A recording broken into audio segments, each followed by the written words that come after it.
Okay, so today I will be talking to you about my abstinence and why I am 21 and still a virgin.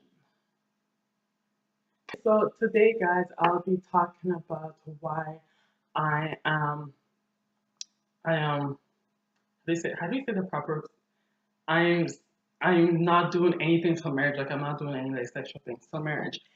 Okay, so today I'll be talking about okay, as to why I'm 21 and I'm still a virgin. It feels so awkward saying it. Like I had to I don't know. It felt really awkward. But anyways,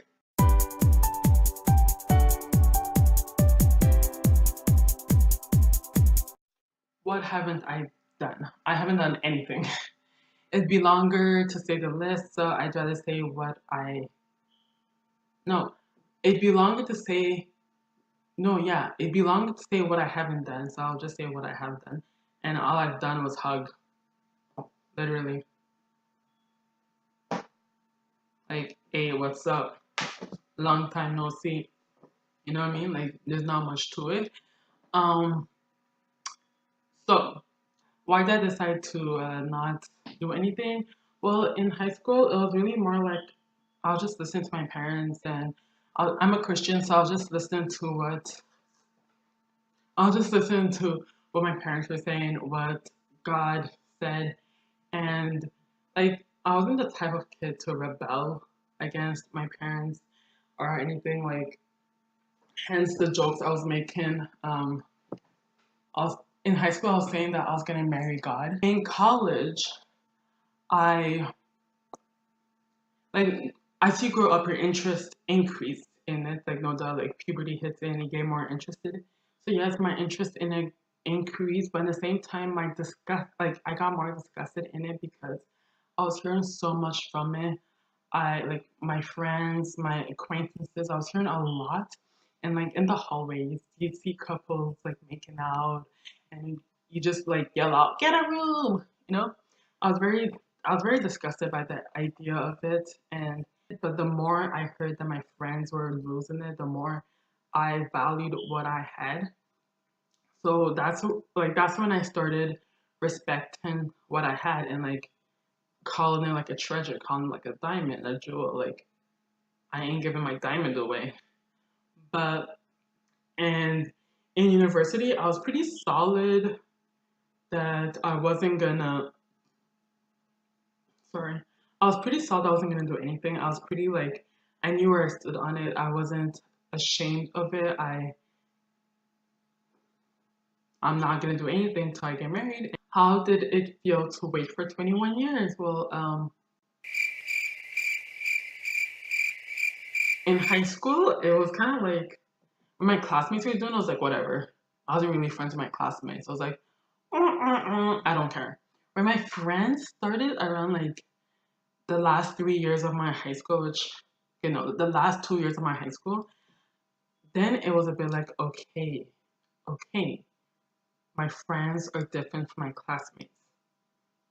When my friends are doing something, I'm just like, what the heck? I feel left out now. Why are you guys leaving me all alone? We're supposed to be in this together because I remember us talking about who was going to be the last one to date, and I never thought it was going to, well, low key, I knew it was going to be me, but I never said it was going to be me because who wants to say that? So I kind of felt left out, and um, there wasn't that much peer pressure, to be honest, because I'm not gonna get into that. There wasn't that much peer pressure at all in high school, which is shocking. The peer pressure came more in college because um, people are grown. They want what they want. They know what they want, and they will try to do whatever to get what they want. So in college, there was more peer pressure from like guys, and like a simple hangout could just go really bad. So it was kind of awkward being like, back off, or even sometimes you wouldn't even say back off. You would just kind of be like, oh, gotta go to the bathroom, Like you just find a reason to leave and you never come back. Or if you did, you come back with a friend or something like that. So in college, I didn't feel left out anymore. Did I? Well, maybe a bit, cause like it wasn't even like my non-Christian friends who were doing it. It was like my Christian friends. I was just like, okay, now I have no one to relate to. And then on police, they didn't want to talk to me about it because like, what am I gonna tell them? I have nothing to tell them. I can't relate to them. So I felt a bit left out, and I did feel a bit more unique in college. Um, in university, I'm sorry, I'm playing with this thing so bad. But okay, I'll put something smaller. In university, I didn't. I felt confidence in myself. There wasn't peer pressure at all, which I was kind of Um, shocked. So yeah, tips on how to uh, go 21 years or more, or whatever, how old you are. If you want to keep on going on this like abstinence journey, these are my tips I have to give you. My first one is get friends that understand what you, like get friends on the same level as you. And so my second tip will be to question your intention first. Don't do it because a friend is doing it. Because if I did it because a friend was doing it, I would have gave it away a long time ago. I I kept on to it because it meant something to me, and I know it will mean something to someone else in the future.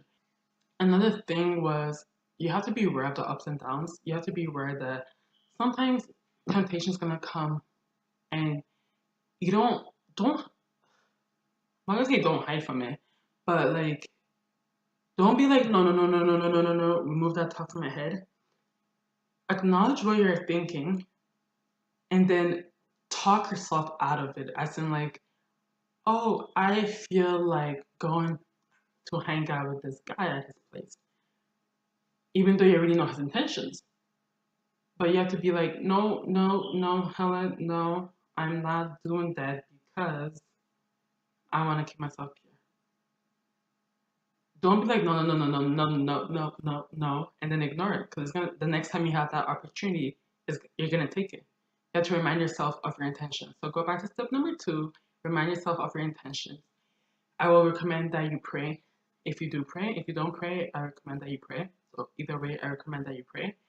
Um, sorry, but it is a good recommendation.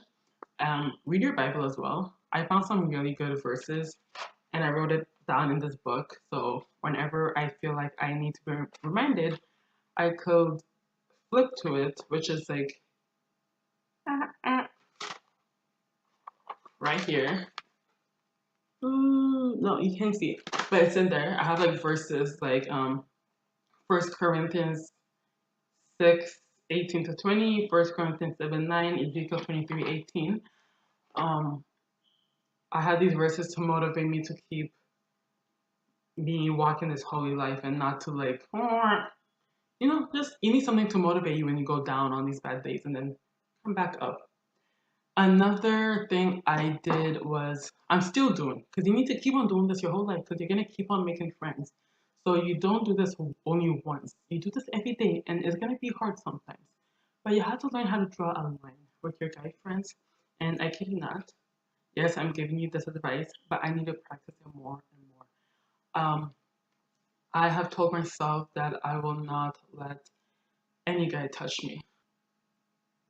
Because certain places you get touched is not a friendly touch. When a guy touches you on your thighs, it's not a friendly touch unless like they're 5 and you're 21. On your shoulders, like a simple tap, whatever. Anything that lasts more than like 2 sec, like anything that lasts more than a minute is completely wrong. Do not make a guy touch you more than a minute. And yeah, so draw the line between your physical limits and verbal limits because you could say things that could go very wrong as well. It's not only about the talking. Um, like once oh my gosh, the things, the things that people take the wrong way. Once I was talking to a guy, and we were talking about the future, like what we would want our future to be like, and I was just like, oh, I want kids, and it really gave him an open door to be like, oh, I could give you kids. And that conversation got really awkward. I was just like, wah, wah, wah. But so just draw a limit to what you say because sometimes it could get really awkward. And if it's needed, verbally tell the guy, this is my intention for the friendship. Like, this is my intention. I just want to be friends, nothing more. So get that straight into your head and do not take it further than friendship. And technically, that is how I got through my 21 years. And if you guys have any questions, just DM me or email me. Feel free to contact me anyway. Just don't start knocking on my door. But yeah, so I hope I will see you guys next time.